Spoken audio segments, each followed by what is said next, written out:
Shalom. यहोवा सेबाओत, सेनाओं का प्रभु।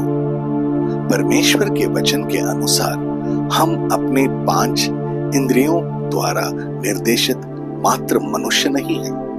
हमें आत्मा के क्षेत्र में चलने के लिए नियुक्त किया गया है। इस क्षेत्र में हम परमेश्वर की सेना में एक सदस्य की स्थिति और पदवी रखते हैं और उस परमेश्वर का नाम है यहोवा सेबाओत, सेनाओं का प्रभु।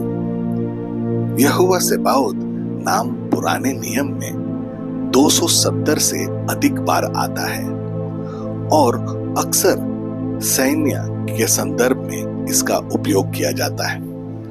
शब्द सेना का उपयोग बाइबल में 486 बार किया गया है और इसका अर्थ है सेना या संगठित समूह या झुंड।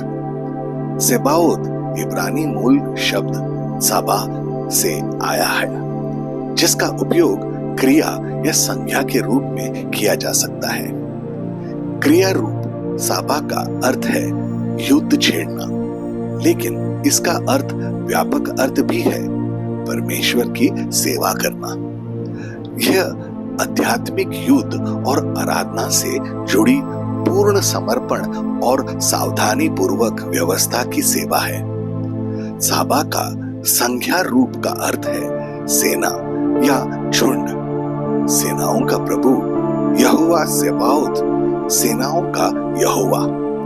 जैसे कि स्वर्गदूतों सहित सभी स्वर्गीय निकायों को स्वर्ग की सेना कहा जाता था, इब्रानी में सेबा हशमाइम यहोवा को इस सेना का प्रभु कहा जाना दर्शाता है, जो उनका निर्माता और उनके ऊपर शासन करने वाला था।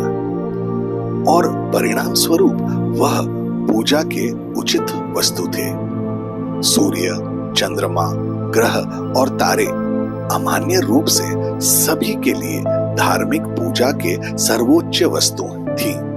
पहले शमूएल का पहला अध्याय उसका 3 पद कहता है, वह पुरुष प्रतिवर्ष अपने नगर से सेनाओं के यहोवा को दंडवत करने और मेल बलि चढ़ाने के लिए शिलो में जाता था।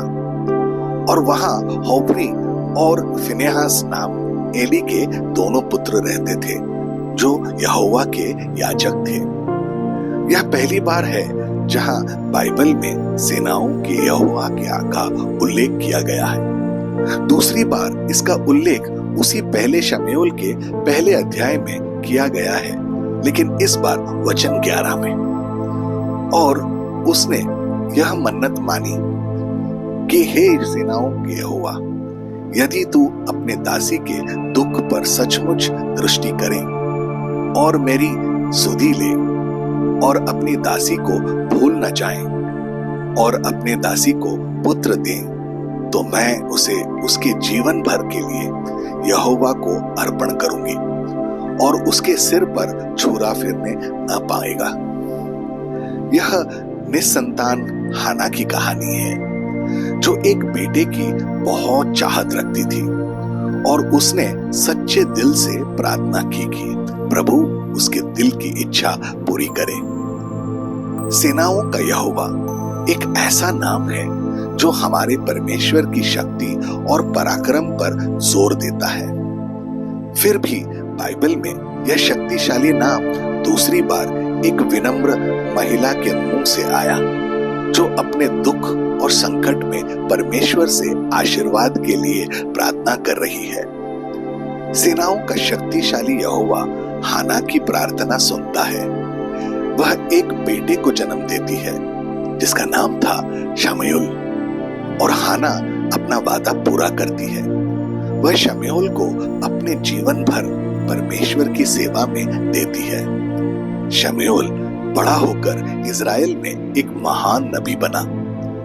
सेनाओं का यहोवा सारे स्वर्ग और पृथ्वी का राजा है। परमेश्वर के लिए इस नाम के बारे में महत्वपूर्ण बात यह है कि चाहे वह सेनाएं हो, स्वर्गदूत हो या तारे, सेनाओं का यहोवा पृथ्वी और स्वर्ग दोनों में सभी चीजों पर शासन करते हैं।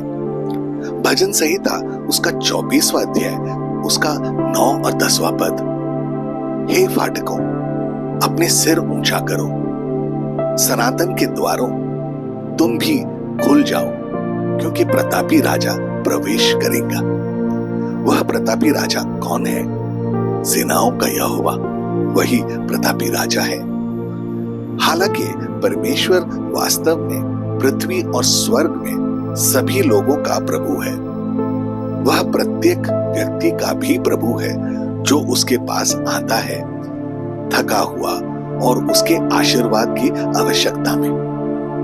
हमारे सबसे बुरे समय में सेनाओं का सर्वशक्तिमान प्रभु हमारी बात सुनेगा और हमें सांत्वना देगा, जैसे कि हम पृथ्वी पर एकमात्र व्यक्ति हैं जिसे उनके ध्यान की आवश्यकता है। हमारी परेशानियां कभी भी इतनी छोटी नहीं होती कि वह उन पर ध्यान न दे। यीशु मसीह हमारा उद्धारक है। वह सेनाओं का प्रभु यहोवा सेहोबात है। यशाया विशेष रूप से सेनाओं के प्रभु को हमारे उद्धारक के रूप में पहचानते हैं। यशाया नबी का 47वां अध्याय उसका 4था पद। हमारा छुटकारा देने वाला का नाम है सेनाओं का यहोवा और इज़राइल का पवित्र है। हमारे लिए पाप और उनकी शक्तिशाली विजय के कारण यीशु का नाम हर नामों से ऊंचा है। सचमुच यीशु हमारे सर्वशक्तिमान, सभी को प्यार करने वाले सेनाओं के प्रभु हैं। यहोवा सेबाओत। आइए प्रार्थना करें। सर्वशक्तिमान और प्यारे प्रभु यीशु, हमारे छुड़ाने वाले होने के नाते आपका धन्यवाद। जितना अधिक आपके बारे में हम सीखते हैं, उतना ही लगता है कि हम आपके बारे में कम जानते थे। प्रभु यीशु, आज जब हम यहोवा सेबाओत नाम पर विचार कर रहे हैं, तो हमें यह जानकर बहुत खुशी होती है कि यह वास्तव में आप हैं। आप सेनाओं के प्रभु हैं और हमारे लिए आपने अपमान, यातना और मृत्यु को सहन किया। एक बार भी आपने शिकायत नहीं की या नाश्वर मनुष्यों को नष्ट करने के लिए अपने स्वर्गदूतों की सेनाओं को नहीं बुलाया। आप स्वर्ग और पृथ्वी के प्रभु होने के नाते हमारे जैसे कृतज्ञ प्राणियों के लिए खुद को फिरौती के रूप में दे दिया। सारी महिमा आपकी है और आप ही स्वर्ग और पृथ्वी पर सभी प्रशंसा के पात्र हैं। यीशु, आपका धन्यवाद। आपके शक्तिशाली और अनमोल नाम में हम ये प्रार्थना करते हैं। आमीन और आमीन। अपने दिन की शुरुआत प्रभु यीशु से करें। सब्सक्राइब कीजिए, नोटिफिकेशंस ऑन रखिए और ये दैनिक भक्ति आपको रोज मिलेगी। धन्यवाद।